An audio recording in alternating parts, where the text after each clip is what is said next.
Happy Hanukkah, and I hope you all have a very safe, healthy Hanukkah. The theme for today is during dark times.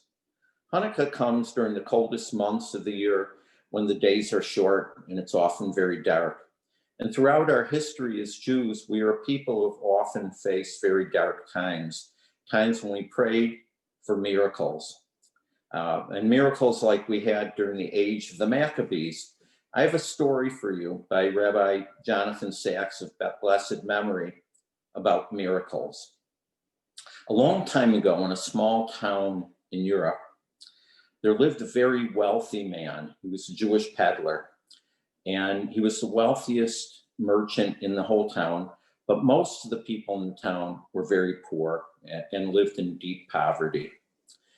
So one day, he had heard that Elijah the prophet was visiting his town. And he goes, "Elijah's here? I'd love to meet him." And he heard that Elijah was going from house to house doing miracles. So he went to the rabbi and said to the rabbi, "Did you know that Elijah's here?" And the rabbi said, "Of course." He said, "I'd like to meet him." He goes, "Well, I can arrange that."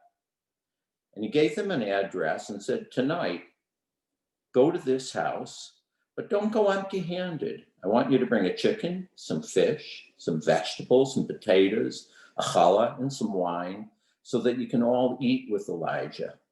And he said, "Sure." So he went shopping, he bought all those goods, and he went to this house of the address that the rabbi had given him. It was the most decrepit, smallest house he'd ever seen.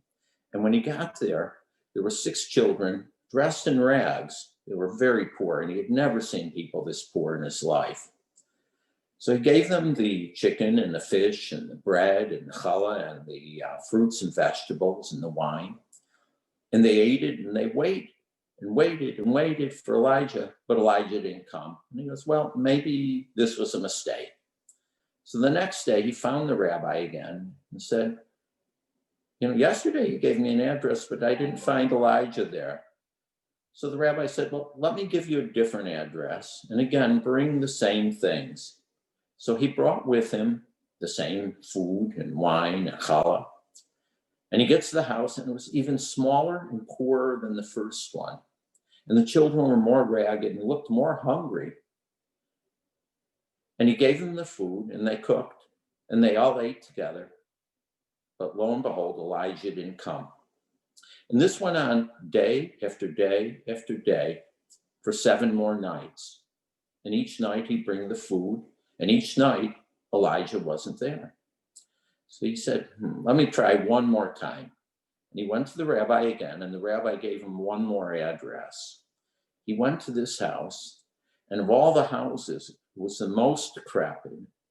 And when he got there carrying the challah and the fish and the chicken and the fruits and vegetables and wine, he waited outside, and he heard the woman talking to the kids, and the kids were crying. "We have nothing to eat. Our clothes are all torn and shredded. We're so poor. How will we make it through this winter?" And he heard the mother say, "Don't worry, kids. Elijah's coming to our house tonight. Elijah will bring us food." Just then the man realized, aha, that means to them, I am Elijah. And the moral of the story is each of us can be Elijah. Each of us can be someone else's Elijah in life. Each of us can be the one who brings miracles. So go bring miracles to the world. Happy Hanukkah.